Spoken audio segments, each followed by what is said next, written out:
Hi all, welcome to Homeschooling with Hera. Hope everyone is well. In today's video, I'll be sharing with you the systematic way to teach phonics to kids, or what are the steps that you should follow to proceed. Many parents come up with these questions that when to teach and what to teach.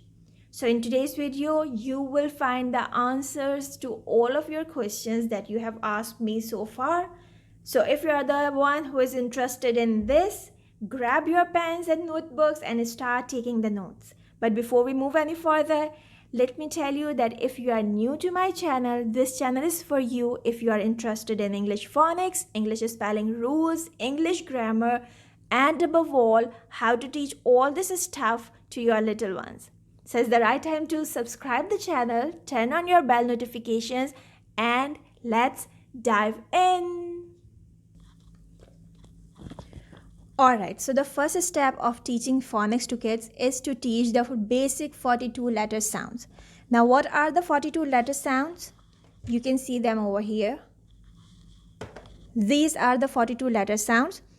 And when you are teaching these letter sounds to kids, it doesn't mean that you have only taught that S says and A says A. You need to follow the proper way that I have told in many of my videos. On each of these sounds, you will have a separate video in the Jolly Phonics playlist.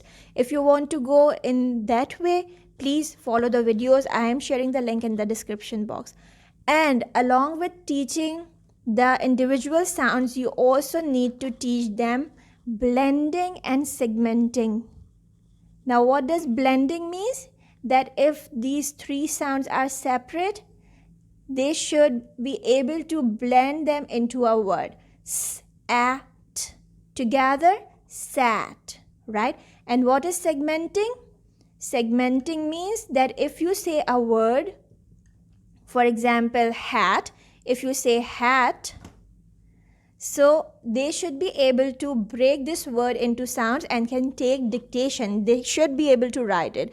Like for hat, what is the first sound? It's h. What is the second sound? It's a. What is the third sound? It's t. Hat, right? So this is called segmenting. I have given you two very simple examples, but they should be able to do this with all these sounds, even with ow, oi, qua, oo, e, all of them, right? So this is the first step, and this is the foundation of your children, right? Begin from here and spend some time to make them perfect in all these sounds and how to blend and segment them. They will be able to read simple sentences if they can read these words too. Okay, there is one more thing that comes in between. This is called the consonant blends. Now, what are consonant blends? Consonant blends help children to read bigger words.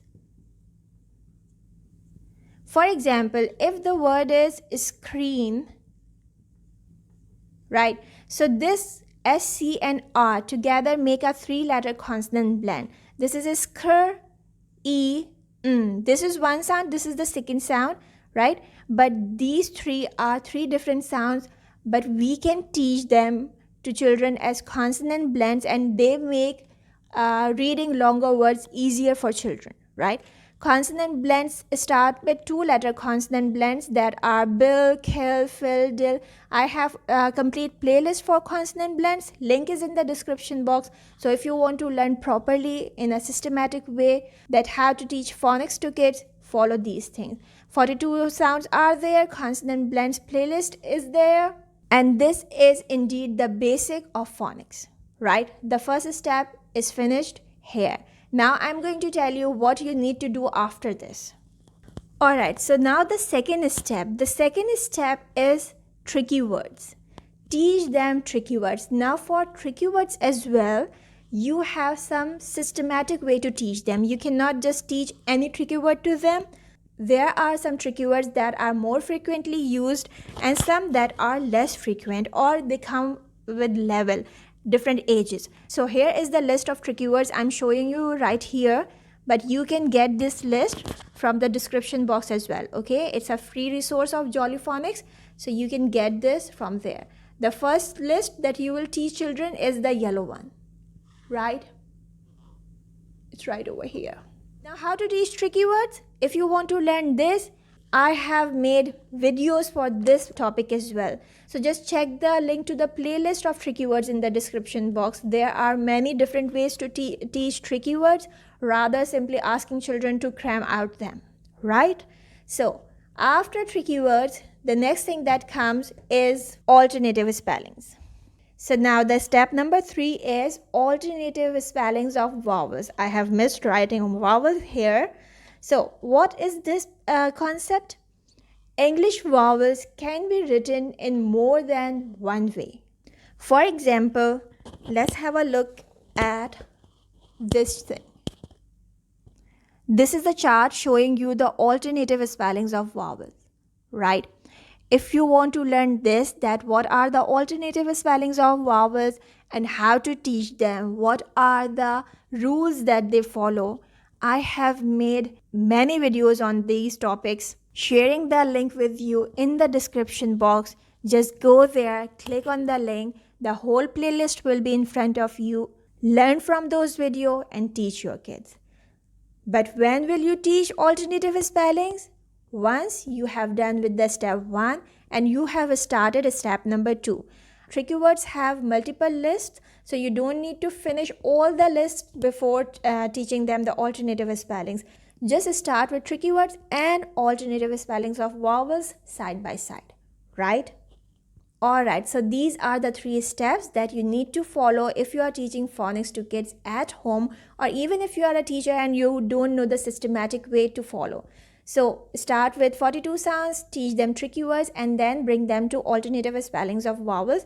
After this, you have some advanced phonics patterns that they will learn in grade 2 and onwards. Okay, there are a few things that I have just missed telling you. When you are teaching the 42 sounds, along with blending and segmenting, you also need to teach them the correct letter formation, okay? They should also be able to write the letters properly. And in between teaching these things, you need to tell them some basic English spelling rules. What are those English spelling rules? I'm just writing them over here. So these are the 4 basic English spelling rules that you should teach along with these things. For writing simple words like sick, lock, luck, you need to tell children that if they have the short vowel sound, after that a k sound, they need to write with ck and rest of the thing. If you want to learn these rules, the videos are there on my YouTube channel, right? Then we have the floss rule. Then teach them Y as long E and I. This is the first thing that you should teach in the alternative spelling patterns, right? And then we have the split digraph of the magic E rule. It also comes in the alternative spellings. But in writing simple words, when you are teaching the 42 sounds and you are giving them dictation, you need to teach these 2 rules to them, right? So this is all. I hope that I have covered all of your questions. I have made these things clear. If still you have some doubts, just write them in the comment box and I will surely get back to you. Do check the description box. Do check my website to get the free worksheets for all the 42 sounds, tricky words, alternative spellings, and even for spelling rules. All the worksheets are free to download. They are in good quality. They are in PDF format. You just need to download them and then print them out. That's all for today's video. If you have liked it, so please give it a thumbs up. If you haven't subscribed, subscribe to my channel. Share this video with your friends and family. I shall see you soon with something new. Take care. Bye for now. And don't forget to make it a great day. Bye.